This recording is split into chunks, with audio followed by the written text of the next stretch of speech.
এখন আমরা আছি শ্রীমঙ্গলের রাধানগরের একটা রিসোর্টটার নাম হচ্ছে অরণ্যের দিনরাত্রি। সো আগের ভিডিওতে আমি একটা লাক্সারি রুম ট্যুর দিয়েছিলাম। সো এটা হচ্ছে একটা ইকো রুম। সো ইকো রুমের একটা আপনাদের ট্যুর দেওয়ার জন্য নিয়ে আসলাম। সো এটা হচ্ছে একটা ডুপ্লেক্স টাইপ রুম, 2টা ইউনিট আছে। আমরা এই বাদিকের ইউনিটটা ভাড়া নিয়েছি। তো চলেন এটাকে রুম ট্যুর দেয় আপনাদের। সো রুমে ঢোকার সামনে এখানে কিছু সূর্যমুখী ফুল দেখা যাচ্ছে। তো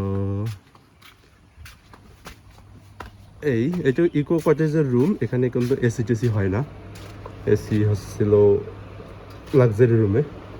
সো রুমে ঢোকার পর এটা হচ্ছে গ্রাউন্ড এরিয়া। এখানে ছোটো একটা টেবিল আছে, টেবিল ফ্যান আছে, আর 2টো বসার চেয়ার আছে। এখানে একটা ছোটো দোলনা আছে, দোলনায় আমাদের ব্যাগ ট্যাগ রাখা আছে, লাগেজ। আর এখানে একটা সুন্দর ড্রেসিং টেবিল দেওয়া আছে। এটা হচ্ছে ওয়াশরুমটা বেসিক একটা washroom, high commode and basin টেসিন অ্যান্ড দ্যাটস অল। অ্যান্ড আমরা যদি উপরের পার্টটায় যাই, উপরের পার্টটায় স্টেয়ার আছে, স্টেয়ার দিয়ে উঠে এটা খুবই ইন্টারেস্টিং একটা পার্ট এবং এটা দেখতে ভালো লাগলো। এই যে এখানে একটা বেড আছে, বেডটা আমি একটু শুয়ে দেখছিলাম, অনেক কমফি একটা বেড। সো তারপর এখানে সুইচ টুইচ দেওয়া আছে।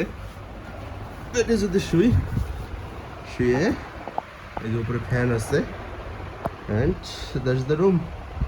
এটাই হচ্ছে রুম, অনেক কমফি একটা বেড। অ্যান্ড উপর থেকে এটার ভিউ হচ্ছে এই যে এরকম। তো খুবই সুন্দর একটা ইকো কটেজ, আপনারা চাইলে আসতে পারেন। আমি এদের মোবাইল নাম্বার ডেসক্রিপশন বক্সে দিয়ে দেবো। Thank you.